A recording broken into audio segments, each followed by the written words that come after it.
ये तो जैसे हमारे गुरुकुलों में पूर्व होता था वैसे ही आप करवा रहे हैं, ये तो बहुत बड़ी गुरुदेव भगवान ये सब तभी से हुआ जब से आपका आशीर्वाद मिल पाया, श्री जी की कृपा हुई है गुरुदेव भगवान।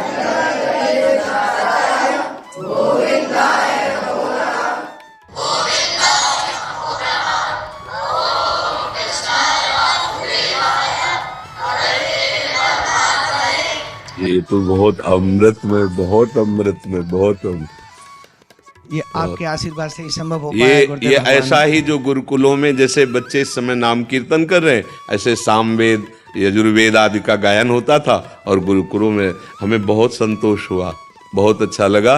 भगवान आप पर कृपा करें, आपको और सद्बुद्धि दें, जिससे हमारे देश की नवीन पीढ़ी को आप ऐसे सतमार्ग पर प्रेरित कर रहे हैं। एक अनुरोध गुरुदेव भगवान, जी, जो बच्चे रह गए जी, उनके लिए क्या आदेश है? आप एक बार उनको भी लिवा के लाइएगा, जब आपको समय मिले ना तब आप उनको लिवा के। आज हम चाहते हैं कि हमारे देश के बच्चे सुधरे, हम आपको बार बार प्रणाम करते हैं कि जो हम चाह रहे हैं वो आप करवा रहे हैं बच्चों से। सदगुरुदेव भगवान आपका आशीर्वाद, बिना आपके आशीर्वाद कुछ नहीं। अच्छा, आप लोग और कुछ बात तो नहीं करना चाहते? मार्ग पर चलती है, कठिनाई क्यों आती है? बच्चा, मार्ग कठिन कायर पुरुष को लगता है, बलवान को नहीं लगता। तुम कायर मत बनो। किसी भी कार्य को करने के लिए अगर हमारे हृदय में उत्साह है तो उत्साह हर कठिनाई को रौंद देगा। और अगर हम ऐसे सोचेंगे कि किसी भी कार्य में कठिनाई इतनी क्यों आती है, तो आप हमको ऐसा कोई कार्य बताओ जिसमें कठिनाई ना आती हो। कोई ऐसा कार्य है जिसमें कठिनाई ना आती हो? आप गलत मार्ग में जाओगे तो कठिनाई नहीं है क्या? सोचो, अगर चोरी की तो चोरी करना कितना उसके लिए दुखदायी होगा। वो पकड़ा जाएगा, बेइज्जती होगी, अपमान होगा, लेकिन वो ठान लेता है तो करता है ना। तो जो असत मार्ग में जाते हैं तो क्या उनको कठिनाई नहीं पड़ती क्या? तो सत मार्ग में चलने के लिए, धर्म मार्ग में चलने के लिए अगर कठिनता मिल रही है तो हमको बलवान बनाने के लिए रखा जाता है। देखो, स्कूल में फर्स्ट कौन आता है? जो बहुत पढ़ाई करता है। आर्मी में कौन अच्छा कमांडो बनता है? जो अच्छी दौड़, अच्छी कूद कर लेता है। तो इसको कठिनाई नहीं, इसको योग्यता समझते हैं। हमारे सामने जो कठिनाई रखी जाती है, हमें योग्य बनाने के लिए रखा जाता है। समझ रहे ना आप? धन्यवाद। बहुत सुंदर, बहुत सुंदर। ऐसी सद्भावना विशेष रूप से बच्चों में फैले। हाँ, बहुत सुंदर।